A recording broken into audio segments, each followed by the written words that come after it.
네, 먼저 우리 하나님의 말씀 살펴보도록 하겠습니다. 로마서 1장 20절입니다. 로마서 1장 20절 앞에 있으니까 참고하시기 바랍니다. 창세로부터 그의 보이지 아니하는 것들 곧 그의 영원하신 능력과 신성이 그가 만드신 만물에 분명히 보여 알려졌나니 그러므로 그들이 핑계하지 못할지니라. 하나님을 알되 하나님을 영화롭기도 아니하며 감사하지도 아니하고 오히려 그 생각이 허망하여지며 미련한 마음이 어두워졌나니 스스로 지혜 있다 하나 어리석게 되어 썩어지지 아니하는 하나님의 영광을 썩어질 사람과 새와 짐승과 기어다니는 동물 모양의 우상으로 바꾸었느니라. 23절까지 봉독해 드렸습니다. 예, 반갑습니다. 우리 올해 처음 성경의 밤의 행사를 이렇게 전도교육부에서 주관을 해서 이렇게 행사를 멋들어지게 이렇게 치르고 있습니다. 사실 오늘하고 내일 양 이틀에 걸쳐서 우리가 전할 이 성경의 밤은 성격이 초신자를 위한 밤입니다. 그래서 초신자들이 성경에 대해서 정말 알고 싶어 하는 가장 기본적인 궁금한 것들을 저희가 살펴보고자 이 시간을 마련했거든요. 근데 우리의 뜻대로 잘 되지 않잖아요. 아까 우리 권사님 기도하셨는데 우리 계획은 우리가 세웠는데 하나님께서는 또 우리 성도님들을 더욱 사랑하셔서 이 말씀을 들을 수 있도록 해주신 것 같습니다. 사실 지금 오늘하고 양 이틀 동안 전할 이 말씀은요, 저희가 3개월 전에 창세기를 제가 처음 시작하면서 서론격으로 말씀드렸던 그러한 내용입니다. 그러니 우리 성도님들은 아마 한번 다 들으셨을 거예요. 들으신 우리 성도님들은 이 말씀을 다시 한번 복습하는 그런 의미로 들어주시고요. 또 오늘 처음 오신 분들 또 어떻게 교회 생활 하시다가 또 안 다니시는 분들 뭐 이런 분들은 특별히 오늘 이 말씀들을 통하여서 다시 한번 마음을 좀 다잡아지는 그러한 좀 시간이 되었으면 좋겠고요. 신앙이 또 회복되어지는 그러한 시간이 되었으면 하는 바람입니다. 사실 오늘 수요일 날 저희가 말씀드릴 것들은요, 성경의 필요성이라든가 또한 성경에 대한 관점, 그리고 성경 기록 기관과 기자들, 그리고 저자에 대한 부분들을 살펴볼 거거든요. 오늘 하는 것은 사실은 서론격입니다. 그 이야기는 무슨 이야기인지 아시죠? 내일은 본론과 결론이 들어갑니다. 그러니까 오늘 우리 성경의 밤은 행사는 한 세트예요. 세트이기 때문에 첫째 날은 서론격으로 제가 말씀드릴 거고요. 그리고 둘째 날 다음 내일은요, 우리가 본론과 결론을 여러분들에게 전하고자 합니다.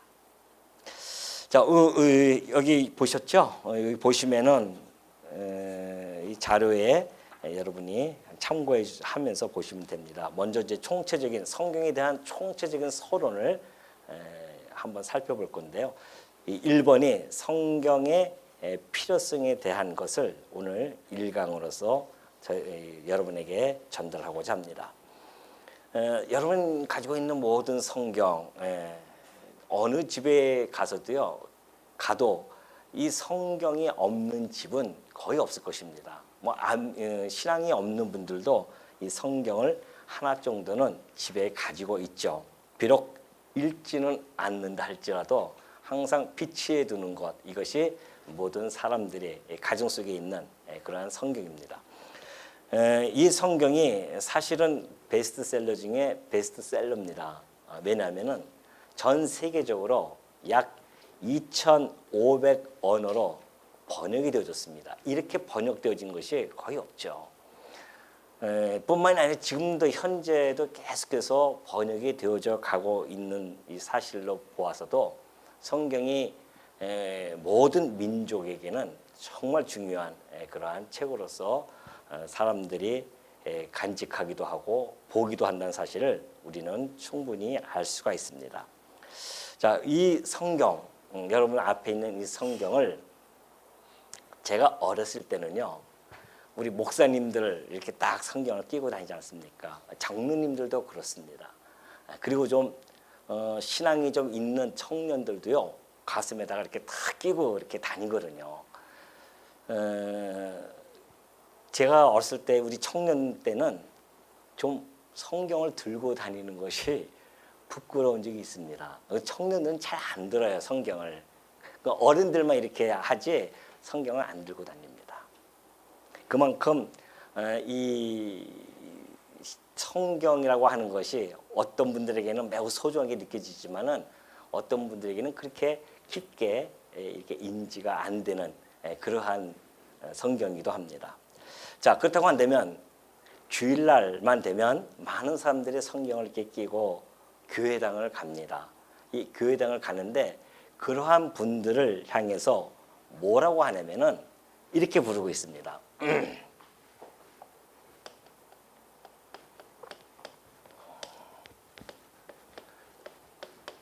신앙인 이렇게 부르고 있죠. 그런 사람들을 우리는 신앙인이라고 이렇게 하는데 이 신앙이라고 하는 것은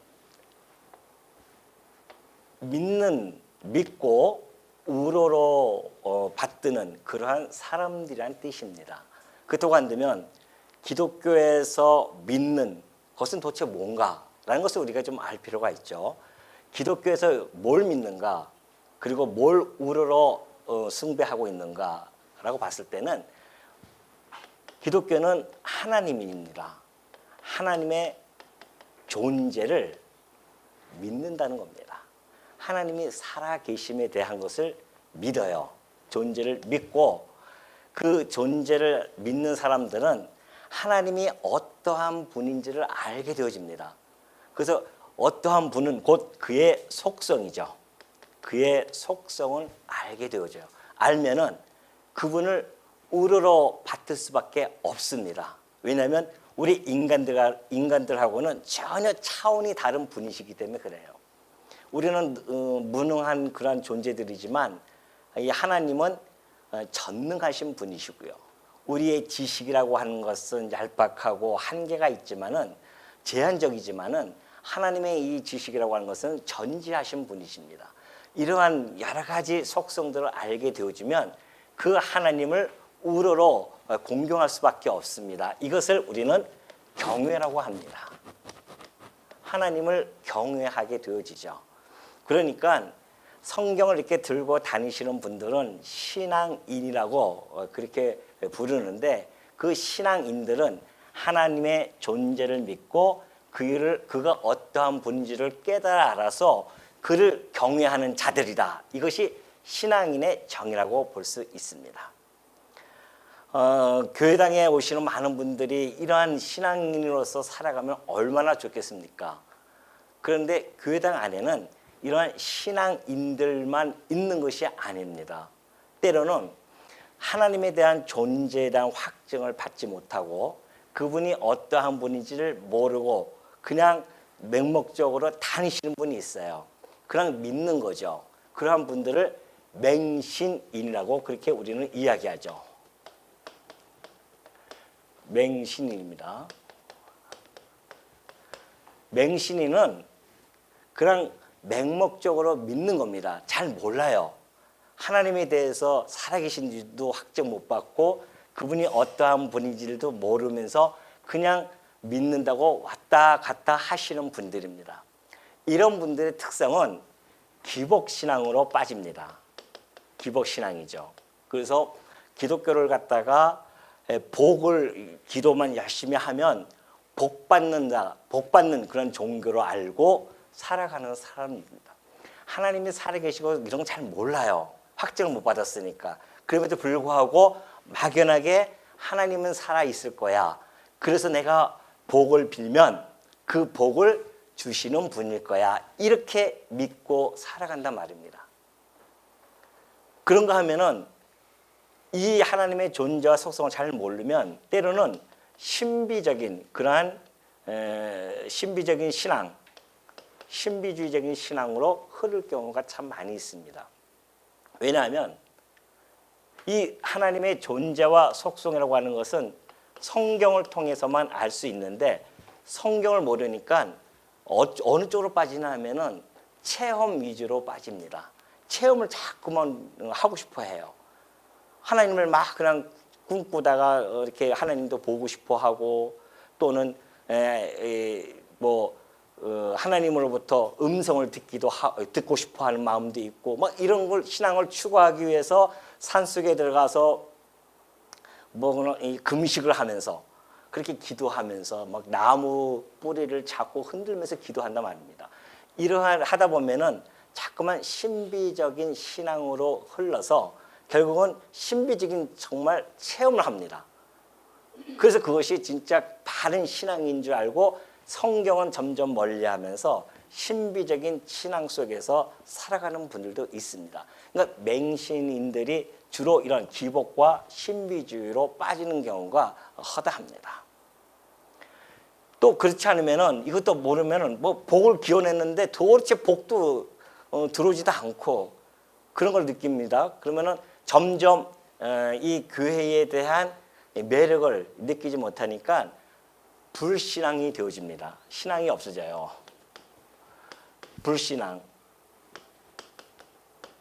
불신앙인이 되어지죠. 그래서 불신앙인화가 되어집니다. 불신앙이 아니라 불신앙인화가 되어져요. 점점 이 신앙이 없어지다 보니까는 신앙이 없는 사람들처럼 그렇게 살아갑니다. 그러니까 성경책만 가지고 왔다 갔다 하면서 자기의 유익을 추구하면서 살아가는 거예요. 그래서 여기서 누굴 만나면 내 사업적으로 좀 도움이 되겠다. 그러면 유익을 얻을 수가 있지 않습니까? 그러니까 교회당에 와서 사람들과 교제를 나누면서 때로는 자기의 사업을 갖다가 좀 도모하고 그러한 분들이 계십니다. 그래서 점점 불신앙인화가 되어져서 신앙이 없는 상태로 살아가는 이런 부류도 있습니다. 그러니까 교회당 안에는 이렇게 신앙인이 있고 맹신인이 있으며 불신앙인들이 있습니다. 오늘 여기 참석하신 모든 분들은 다 이 신앙인으로서 살기를 바랍니다. 예. 사실은 제가 이 세 부류의 이 신앙적인 상태를 고스란히 다 체험을 했었습니다. 어떻게 체험을 했었냐면요. 저는 우리 아버님이 장로님이셨습니다. 그리고 제 고향은 이제 왕십리인데요. 서울에 왕십리였었는데 그 왕십리에는 꽃제 교회가 있습니다. 지금 뭐 왕십리가 어마어마한 큰 교회죠. 그 꽃제 교회는 선교사가 와서 오랜 전통 지은 교회이기 때문에 전통이 아주 깊습니다. 꽃 이렇게 언덕길을 올라가는 곳이 그 꽃이 많기 때문에 꽃제 예배당 그렇게 했었거든요. 그것은 저는 모태신앙 속에서 신앙생활을 해왔었습니다. 우리 아버님이 장로님이고 어머님은 권사님이니까 거기서 뭐 자연스럽게 신앙을 접할 수밖에 없죠. 그런데 이제 점점 자라면서 중학교 정도 됐는데 저희 옆집에 바로 제 친한 친구가 있었습니다. 그 친구가 어느 날 저한테 갑자기 질문을 합니다. 야, 성현아, 너 혹시 하나님 보았니? 그렇게 물어봐요. 그동안 저는 중학교 때까지 다니면서 그러한 고민 없이 그냥 당연히 하나님이 살아있지라고 그렇게 믿으면서 살아왔지 않습니까? 근데 그 친구가 갑자기 그런 질문을 하니까 멘붕이 온 거예요. 보지는 못했지. 그럼 너 어떻게 믿느냐는 겁니다. 제가 답을 못 해줬습니다. 그랬더니만 그 친구가 하는 이야기가 우리 한번 하나님한테 기도해 보자는 겁니다. 아주 건전하게 저한테 이렇게 욕을 해요. 하나님 우리가 기도하면은 우리가 하나님의 자녀인데 반드시 보여줄 거야 하나님께서. 저도 중학교 때니까 어린 마음에 맞아. 우리가 하나님의 자녀인데 하나님이 기도하면 왜 안 보여주시겠어? 그래서 저하고 그 친구하고 그때부터 날짜를 딱 정해놓고 교회당 지하 교회실이 있었어요. 그 교회 기도실이 있었습니다. 그 기도실에 가서 깜깜한 데 가서 둘이서 기도를 했어요. 기도 제목은 하나님 보여주십시오. 아주 열심히 기도합니다. 그 시간이 점점 흐릅니다. 저희가 이렇게 날짜를 정했던 마지막 날 딱 갔더니만 머리가 너무너무 이렇게 하얗게 그냥 여기 허리까지 쫙 흐르고 수염이 완전히 정말 이 땅끝까지 이렇게 쫙 흐르는 그런 할아버지 같은 그분이 우리 눈앞에 탁 나타났으면 얼마나 좋겠어요. 없어야 안 나타나요. 아무리 기도도 안 됐단 말입니다. 그러니까 그 친구가 에이야 봐라 하나님이 있긴 뭐 있느냐 그러면서 그 친구는 그때 교회를 떠납니다. 저는 떠나고 싶어도 떠날 수가 없죠. 왜 떠나면 교회당만 안 나가도 우리 아버지한테 얻어맞는데 임식회 장로 아들이 교회를 안 나가? 그리고 이미 중학교 때 나는 목사가 되겠다고 소원을 했는데 네가 목사가 될 놈이 분명히 저는 이제 야단을 맞으니까 안 돼요. 그냥 그래도 저는 다녔습니다. 뭘로요? 맹신인으로 다닌 겁니다. 성경은 뭐 여기저기 주소 듣고는 하지만은 그러나 그 성경이 의미하는 바 그리고 성경을 통하여 목적하는 바 이런 것들을 제대로 깨달지 못하고 청년 시대를 보냅니다. 그러다가 결혼을 하고 사회생활에 이렇게 접하다 보니까 얼마나 힘듭니까 사회생활이. 밥 먹고 살기가 쉽지가 않잖아요. 그냥 고생하면서 살아가는 거죠. 그렇게 살아가다가 점점 불신앙으로 살아가게 되어진 겁니다. 교회를 떠났어요. 급기야는. 교회를 떠나서 살아갑니다. 그러다 어느 순간에 어느 산속에 이렇게 딱 갔더니만 그 산속에서 갑자기 목탁 소리가 들리는 거예요. 그런데 그날따라 어떻게 그렇게 그 목탁 소리가 제 귀에는 청아하게 들리는지 깜짝 놀랐습니다. 그리고 그 산속이니까 얼마나 울리겠어요. 목탁 소리가 울릴 뿐만이 아니라 어떻게 해요? 그 법경을 이렇게 외우는 법경을 하는 그 법문을 하는 그러한 소리들 그리고 이렇게 불경을 이렇게 하는 그런 스님들의 소리가 청아하게 들리기 시작합니다. 그래서 저는 그때 야 자칫하면 정말 불교 쪽으로 가지 않았을까 이러한 정말 고백을 한번 해봅니다. 그런데 하나님께서 당신의 택한 백성을 그냥 두지 않죠. 그래서 어느 날 그런 즈음에 어느 날 제가 이제 저희 거래처 사장님하고 가가지고서는 거래처 아침에 가서 수금하러 갔는데 그분이 열심히 성경공을 공부하고 있는 거예요. 그래서 제가 아이고 교회 다니시는군요. 한마디 툭 던졌어요. 그러니까 이분이 눈빛이 확 달라집니다. 아, 교회 다니십니까? 그래서 아, 예, 저도 뭐 과거에는 좀 그랬죠. 그러니까 저는 이미 기독교에 대해서는 달관했다고 생각한 거예요. 왜? 기독교 생활을 다 해왔으니까. 태어났을 때부터 그때까지 다 기독교 생활을 해왔기 때문에 이제 난 달관했다. 아유, 우리 사장님도 또 여기서 계속 이렇게 있구나, 아직까지는 그래도. 그런데 그분이 이 복음을 전하는 겁니다. 그 아침에 복음을 전해요. 근데 단 몇 마디에 제 가슴에 그 복음이 팍 꽂히는데요. 저도 모르게 막 눈물이 그냥 하염없이 흐르는 거예요. 이 사람이 너무 당황했어요. 자기는 그렇게 많은 복음을 전했는데 나 같은 사람을 처음 봤다는 거예요. 이렇게 급진적으로 이렇게 반응을 나타내는 건 처음 봤다는 거 아니겠어요? 저는 그리고 그날 밤에 이제 모텔 이제 여관에 갔죠. 제가 가서 거기서 하룻밤을 자면서 기도를 합니다. 기도하는데 하염없이 눈물이 흘리는 거예요. 회개의 기도죠. 그리고 나서 이제 저는 다시 한번 성경으로 돌아가서 성경을 공부하기 시작했습니다.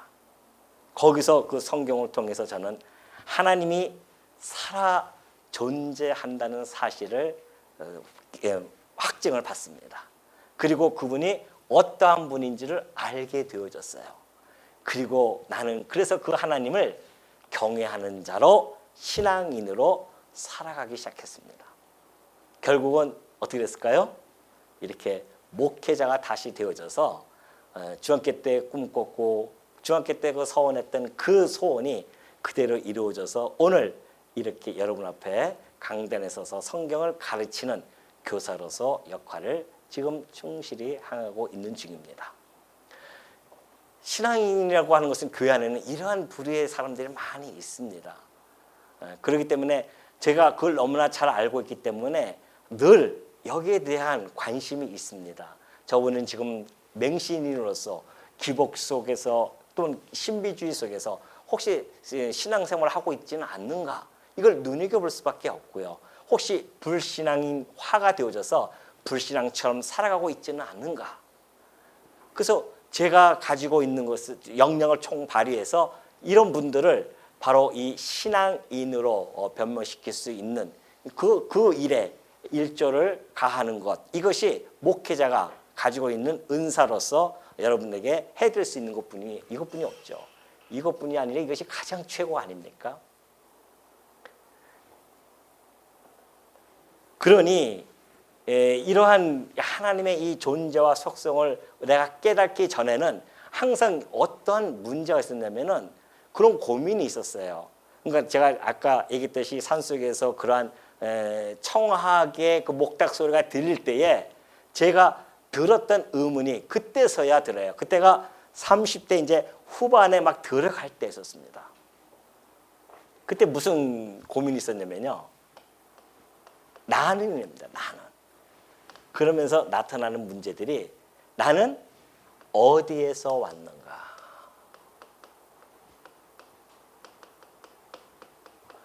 어디에서 왔는가라고 하는 질문이 자꾸 드는 겁니다. 나는 어디서 왔지?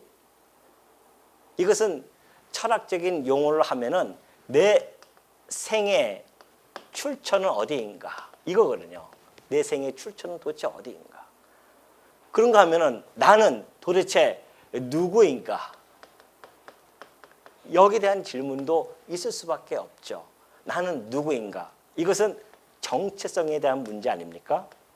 나의 정체성은 뭔가 도대체?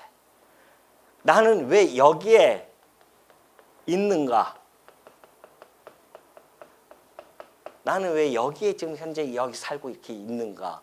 이것은 내 생에 대한 의미라든가 또는 목적이라고 할 수 있죠. 내 생의 의미는 도대체 무엇이며 내 생의 목적은 무엇인가? 결국은 나는 어디로 가는가? 이것이 내 생의 결국 혹은 결말은 어떻게 되어질 것인가? 이것은 생의 의미, 곧 삶의 의미라고도 할 수 있죠. 삶의 의미와 목적은 무엇인가? 이 질문은요. 저만의 가지고 있는 질문은 사실 아니죠. 우리 인간들이 누구나 가지고 있는 가장 원초적인 질문입니다. 이 질문은. 이건 망고불변의 질문이에요. 그래서 우리가 살다 보면은 지금 뭐 바쁘게 살고 청년들이야 이런 거 뭐 생각합니까? 그냥 애 낳고 그냥 그 가정을 꾸리고 살기도 바쁩니다. 그러니까 그렇게 살다가 이제 아이들도 어느 정도 크고 또한 남편과 아내도 이제 뭐 살 만큼 살았으니까 얼마나 또 소원해지겠습니까? 그냥 남 보듯이 그렇게 보고 그러다 보면은 덜컥 외로움이 느껴지고 고독함이 느껴진단 말입니다. 그때쯤 가서야 생각이 하는 것이 이런 것들이에요. 도대체 나는 왜 살고 있는가? 나는 무엇인가? 뭐 누구인가? 뭐 이런 것들이죠. 난 도대체 죽으면 어디로 가는 것인가? 내세에 대한 그러한 궁금함도 있고 나는 어디서 왔는지 나는 왜 지금 살고 있는지 내가 애 낳고 살다가 이렇게 죽는 것이 내 삶의 의미인가? 목적인가? 뭐 이런 고민들을 할 수밖에 없습니다. 그러나 그것도 어느 정도 좀 철인의 기질이 있는 사람들이나 그러지 안 그러면요. 그것도 모르고 그냥 살아갑니다. 끝까지 그런 생각도 없이 그냥 본능적으로만 살다가 죽는 거죠. 그러나 사실은 우리 인간이라고 하는 것은 이성을 가졌단 말입니다. 짐승과 다른 점은 이성을 가지고 있어요. 짐승들은 이성이 없습니다. 그래서 이걸 생각을 못해요. 어느 개가 갑자기 먼 창을 바라보면서 나는 어디서 왔지? 이런 개 혹시 보셨어요? 못 봐요. 어디로 갈까? 그런 고민이 있습니까? 개들이? 그렇게 눈빛이 막 먼 창문을 바라보면서 그러냐 말이죠. 인간만이 이런 고민들을 할 수가 있습니다. 근데 인간이 이런 고민을 안 한다고 한다면 짐승과 다를 바가 없죠. 짐승도 인간하고 똑같은 것이 있습니다. 생존 본능이 있고요. 종족 본능이 있어요. 그래서 생존 본능을 위해서 태어날 때부터 열심히 잘 먹지 않습니까? 종족 본능을 위해서 때가 되면 짝짓기 해서 종족을 보존시켜요. 인간도 마찬가지 아니에요? 태어날 때부터 생존 본능 때문에 먹고 살기 위해서 열심히 일하고 종족 본능 때문에 짝을 만나서 결혼해서 아이를 낳고 그러고 죽는 거란 말입니다. 짐승하고 사람하고 삶이 다 똑같습니다. 그러나 분명하게 다른 것은 이거예요. 이겁니다. 여기에 대한 사고력이에요. 여기에 대한 깊은 사색이 있어야 된단 말입니다. 그것이 인간이하고 짐승하고 다른 모습이죠. 그래서 어느 순간에 이런 것들이 올 때에 여기에 대한 답이 없으면 너무너무 정말 괴롭고 불행한 모습으로 살아갈 수밖에 없죠. 제가 어느 날 그 TV를 보다가 그 아주 유명한 불교에서 아주 유명한 스님이십니다. 그 스님이 산속에 올라가다가 기자하고 인터뷰를 하는 겁니다. 그 내용을 뒤에 잠깐 들었는데 그 기자가 또 물어봐요. 스님 왜 또 산에 올라가십니까? 이제 스님 정도 되시면은 이 속세에서 내려오셔서 많은 사람을 가르쳐야 될 텐데 왜 또 산에 올라가십니까? 그렇게 묻습니다. 그러니까 그 스님 하는 이야기가 나는 지금도 여전히 나는 누구인가? 정체성에 대한 문제. 나는 어디서 왔는지 또 내 삶의 의미와 목적이 무엇인지를 날마다 나는 좀 사색을 하지 않으면 안 됩니다. 그러면서 그 고뇌에 찬 얼굴로 그 산으로 올라가는 모습을 저는 봤어요. 그러나 그분이 그렇게 오랜 면벽 수행을 하면서 그렇게 연구했던 것들이 아직도 답을 명쾌하게 선명하게 찾아내지 못했기 때문에 계속 반복해서 들어가서 고민할 수밖에 없다는 겁니다. 이 고민하다가 답을 못 찾은 여러분 잘 알고 있는 혹시 걸레 스님 아십니까? 중광 스님이 묘비명이 뭔지 아시죠? 괜히 왔다 간다입니다. 괜히 왔다 가는 거예요. 이걸 모르면 괜히 왔다 가죠. 힘들게. 근데 괜히 왔다 간 것도 안 맞는 말이 자기가 오고 싶어서 왔냐 말이죠. 눈 떠보니까 이 세상에 왔고 눈 감으니까 어느 세상으로 간다 말입니다. 이 땅에는 왜 왔는지 무슨 의미인지도 모르고 먹고 살기 바빠서 막 돌아다니다 살다 보니까 어느새 늙어가지고 혼자서 외롭게 살다가 그냥 쓸쓸하게 무덤에 묻힌다 말이죠. 이게 인생입니까? 차라리 태어나지 않는 것이 훨씬 낫죠. 이런 고민 없이 살아간다고 하는 것은 불행한 겁니다. 그래서 이러한 고민들, 그러면 인간들이 이러한 고민들에 대한 답을 얻을 수 있을까요? 천만의 말씀입니다. 그 답이 벌써 나왔다고 한다면 많은 사람들이 그 답 안에서 얼마나 행복하게 살 수 있겠습니까? 안 돼요. 인간은 도저히 알 수가 없습니다. 왜 그러냐면은 인간들은 피조물이기 때문에 그래요. 아니, 피조물이 어디서 왔는지 어떻게 아냐 말이죠. 어디로 가는지 어떻게 알아요? 내가 누구인지, 내 삶의 의미와 목적이 무엇인지를 피조물이 어떻게 알 수가 있습니까? 그 피조물을 만드신 조물주만이 이 삶의 의미와 목적을 부여할 수가 있습니다. 조물주만이 어디서 왔는지를 가르쳐 줄 수 있고요. 그 조물주만이 어디로 가는지를 제시해 줄 수가 있단 말입니다. 그 만드신 조물주만이 우리의 정체성을 정확하게 부여해 줄 수가 있는 거죠. 근데 피조물이 이걸 찾으려니 되겠습니까? 조물주를 모르는데 어떻게 이걸 찾을 수가 있습니까? 조물주만이 이 답을 가지고 있는데 안 된다는 겁니다. 오죽하면 공자는 그런 이야기를 했습니까? 공자가 그런 얘기를 하잖아요. 조문도면 뭐 석사가이다 그러잖아요. 아침에 도, 이것이 유교의 도라고 할 수도 있어요. 불교의 생로병사에 대한 문제입니다. 나는 태어나서 늙고 병들고 죽는 것에 대한 고민 다 여기에 포함되어 있죠. 도에 대한 문제, 만물과 만사에 대한 이치, 깨달음, 이게 다 도 아니겠습니까? 여기에 대한 고민들이 다 있는 거예요. 오죽하면 이걸 아침에 깨닫기만 한다면 나는 저녁에도 죽어도 좋다고 하는 공자의 그 행복론을 우리는 알고 있단 말이죠. 이걸 깨우치면 참, 아침에 깨우치면 저녁에 죽어도 좋다는 거 알겠습니까? 그만큼 인간에게는 매우 중요한 질문이 아닐 수 없습니다. 그렇다고 한다면 우리 인간들은 왜 이러한 질문에 대한 질문을 할 수밖에 없는 존재들이 되었을까요? 그 이유가 뭘까요? 이 원초적인 질문을 할 수밖에 없는 그 이유가 바로 아까 봉독해드렸던 로마서 1장 20절부터 설명이 잘 나타나 있습니다. 자, 창세로부터 그의 보이지 아니하는 것들, 곧 그의 영원하신 능력과 신성이 그가 만드신 만물에 분명히 보여 알려졌나니 그러므로 그들이 핑계하지 못할지라 그래요.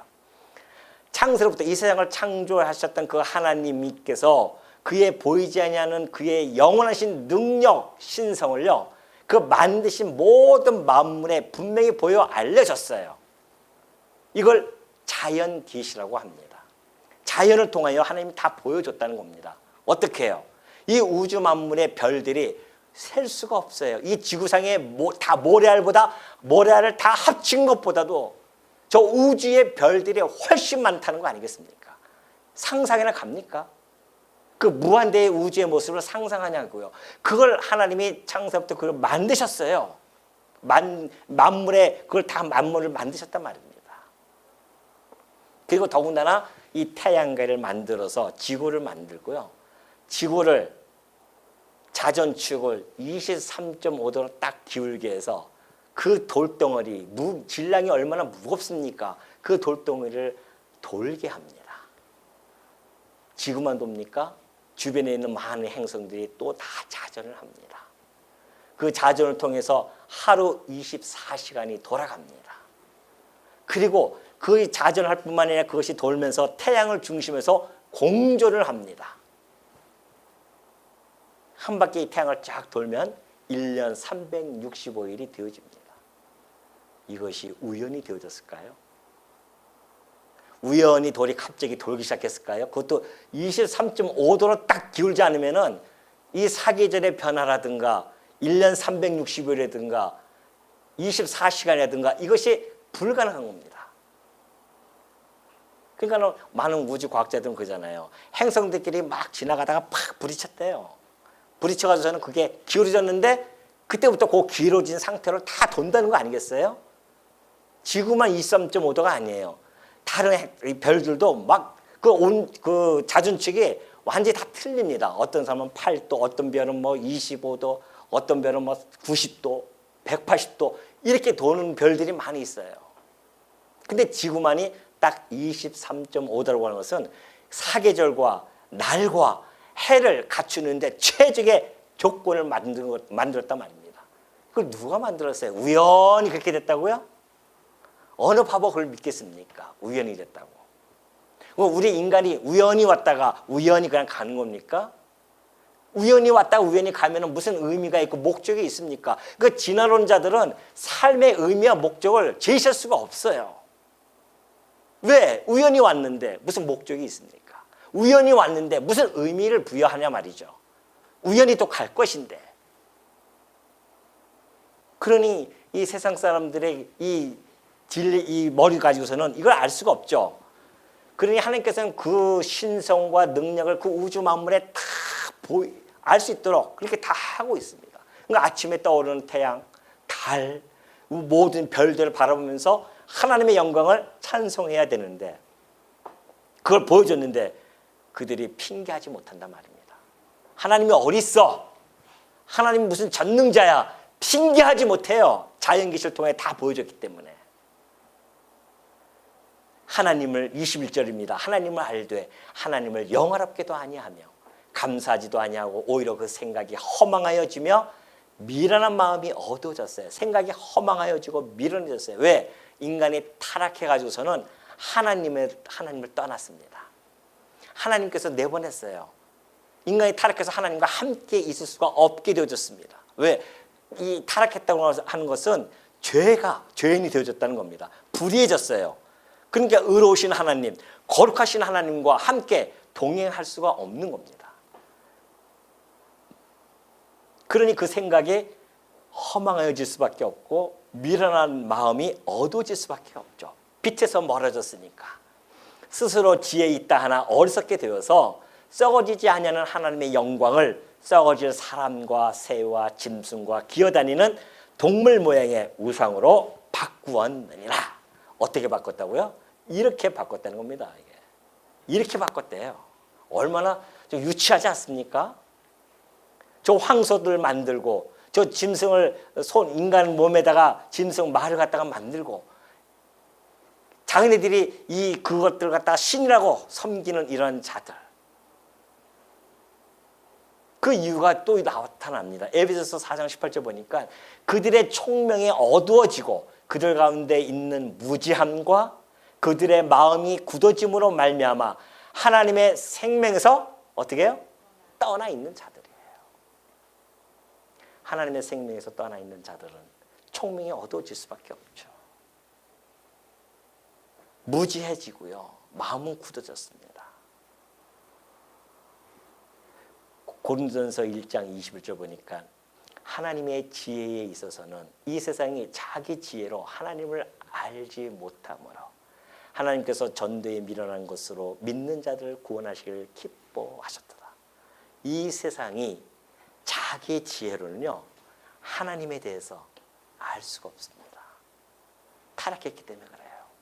본래 인간은 하나님을 알 수가 있었습니다. 처음 하나님께서 당신의 형상으로 만든 그 아담, 하와는 타락하기 전에는 하나님에 대해서 너무나 잘 알죠. 그래서 하나님을 찬송할 수가 있었습니다. 그런데 그가 하나님이 먹지 말라고 했던 그 선악과를 먹고 선과 악을 아는 그 선악이 인간 가슴에 팍 박힘으로 말미암아 자기가 선악의 주체가 되어집니다. 하나님의 선악과 인간의 선악이 배치되어질 수밖에 없어요. 그러니까 하나님이 싫어하는 것 인간이 자꾸만 좋아합니다. 하나님이 저 우상 만들지 말라고 하는데 자꾸만 만들어요. 나 외에 다른 신을 섬기지 말라고 했는데도 불구하고 자꾸만 다른 신에게 눈길을 준단 말입니다. 그렇게 인간이 변해버렸기 때문에 이 세상은 자기 지혜로는 하나님을 알지도 못하고 찾아갈 수도 없어요. 그래서 결국 그 모든 인간들은 하나님을 떠난 모든 인간들은 지옥불에 던져지는 겁니다. 불못이라고 하는 지옥불에 던져지는 거예요. 그게 결과입니다. 어디로 가느냐고요? 지옥불에 간다니까요. 어떻게 왔냐고요? 하나님이 보내주셔 왔는데 사실은. 우리 성도는 얼마나 행복한지를 이제 여러분 곧 아실 겁니다. 왜냐하면 이 고민을 한 번에 우리는 알 수가 있어요. 이건 우리 인간은 알 수가 없습니다. 우리 지혜로는 알 수가 없어요. 하나님이 가르쳐 주지 아니하시면 이건 우리가 알 수 없는 일입니다. 그런데 놀랍게도 성경에는 이 모든 답이 다 들어가 있습니다. 이것이 얼마나 우리에게는 행복한 일이란 말이죠. 그리고 놀랍게도 로마서 11장 36절은 성경을 관통하는 구절인데 이것이 바로 이는 만물이 주에게서 나오고 주로 말미암고 주에게로 돌아감이라. 그에게 영광이 세세히 있을지어다. 아멘. 이렇게 되어져 있습니다. 자, 여기에 대한 답이 너무나 명쾌하게 나오죠. 이렇게 되어져 있습니다. 자, 만물이 주로부터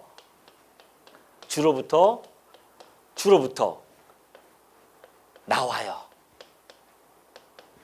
주로 말미암고 주로 돌아감. 이것이 사실은 성경 창세기부터 요한계시록을 관통하는 구절이 되어집니다. 이 모든 만물이 어떻게 해요? 주로부터 나옵니다. 어디서 왔다고요? 모든 만물이 주로부터 왔어요. 우리는 하나님으로부터 온 자들이에요. 하나님이 조물주입니다. 하나님이 인간들을 만드셨어요. 분명하게 드러나죠. 주로 말미암고입니다.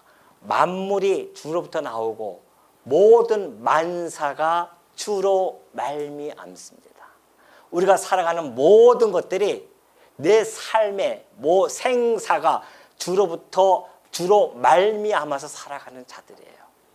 주께서 모든 만물을 만드셨을 뿐만이 아니라 그것을 지금도 보존하시고 그것을 어떻게 해요? 다스려 나가십니다. 만물만 그러는 것이 아니라 만사도 그렇습니다. 그 모든 만사를 하나님께서 정하신 뜻에 따라서 섭리해 가셔요. 바로 이 이야기거든요. 그렇다고 한다면 내 삶에 나는 누구인가? 우리 성도들은 너무나 잘 알죠. 성경에는 우리를 갖다가 예수 그리스도의 것으로 부르심을 받은 하나님의 자녀임을 너무나 정확하게 가르쳐주고 있습니다. 성도의 정체성은 하나님의 자녀입니다. 뭐라고요? 하나님의 자녀. 여기는 하나님으로부터 옴. 하나님의 자녀. 우리 생의 그러면 의미와 목적은 무엇인가? 성경에 너무나 잘 알고 있습니다. 하나님께서 하신 말씀에 내가 너희를 지은 목적이 뭔지 아느냐? 나 여호와를 찬송케 하려는 것이다. 그리고 우리의 삶의 의미라고 하는 것은 하나님이 당신의 이 영광, 모든 피조물을 통하여서 드러내신 그 영광을 선포하는 도구로서의 의미가 우리에게는 주어집니다. 우리가 이 땅에 왜 태어났냐고요? 하나님의 영광이 선포되어지는 도구입니다. 나를 통하여 하나님의 영광이 선포되어질 것입니다. 저 우주 만물을 통하여 하나님의 영광이 전능하심과 주권의 영광이 드러나듯이 오늘 여러분과 저를 통하여서 당신의 주권과 당신의 사랑과 당신의 신실하신 영광들이 선포되어진단 말입니다. 그러니 우리는 우리의 생의 의미라고 하는 것은 내가 이 땅에 왜 태어났냐면은 하나님의 그 영광 선포로서 도구로서 우리는 다 태어나서 우리의 일생을 하나님 영광을 위하여. 그러니까 바울이 그런 이야기 하지 않습니까? 우리는 죽든지 살든지 먹든지 마시든지 어떻게 해요? 주의 영광을 위하여 어떻게 해요? 하라. 주의 영광을 위하여 하라. 이것이 여러분의 삶의 의미예요. 목적이죠. 어디로 갑니까? 생의 결말. 하나님한테로 다시 우리는 돌아갑니다. 하나님께로 가는 거예요. 하나님께로 가서 뭐합니까? 하나님이 당신의 자녀에게 주시는 영원한 기업, 이 영원한 기업을 상속받아서 그곳에서 영원토록 뭐한다? 왕 노릇하면서 살아갈 자들입니다. 우리의 끝은 여기에요. 아니 이걸 갖다가 사색한다고 알 수 있겠어요? 백날 사색해 보십시오. 이거 알 수가 있나? 산에 올라가서 면벽 수행을 10년, 20년, 30년 해도 내려오면서 할 수 있는 이야기는 산은 산이요, 물은 물이로다. 그 외에는 할 수밖에 없어요. 변하지 않아요. 알 수 없단 말입니다. 인간들로서는. 그런데 놀랍게도 이 성경 안에는 이 모든 답이 다 지금 이 성경 이 구절 하나만 가지고도 이것을 풀어 헤칠 수가 있지 않습니까? 그런데 성경 66권이 그 모든 것들이 하나님에 대해서 이 존재와 속성에 대해서 이야기하고 인간에 대해서 다 이야기하고 있는데 어떻게 성경이 우리에게 필요하지 아니할 수가 있겠냐 말이죠. 그래서 성경은 너무너무 필요하다. 우리들에게. 타락된 인간들에게는 성경 없이는 이 답을 도저히 찾을 수도 없고 이 답을 찾을 수 없다면 불행하게 살다가 괜히 왔다 간다는 묘비명처럼 그 사람은 솔직해요. 정말 솔직하지 않습니까? 나는 이거 몰라. 그래서 난 괜히 왔다 가는 거야 이 세상을. 오늘 우리 성도는 너무너무 행복하지 않습니까? 내가 어디서 왔고 어디로 가는가 내 생의 의미와 목적 나의 정체성을 확고하게 가지고 살아간다고 하는 것 이것처럼 행복한 성도가 어디 있습니까? 이건 불변한 진리예요. 변하지 않습니다. 성도들 가슴속에 간직되어진 진리예요. 하나님이 우리에게 주신 진리 체계란 말입니다. 여기에 우리의 행복을 느끼지 못한다고 한다면 어디 가서 행복을 느끼시려고요? 왜? 빌딩 하나 좀 한 20층 30층짜리 빌딩 하나 있으면 좀 행복하십니까? 썩고 쇠하고 없어질 것에 내 행복을 찾지 마시고요. 영원한 기업을 주시는 그 하나님을 바라보면서 그 하나님으로부터 행복을 찾으시는 주의 종들이 되시기를 당부드립니다.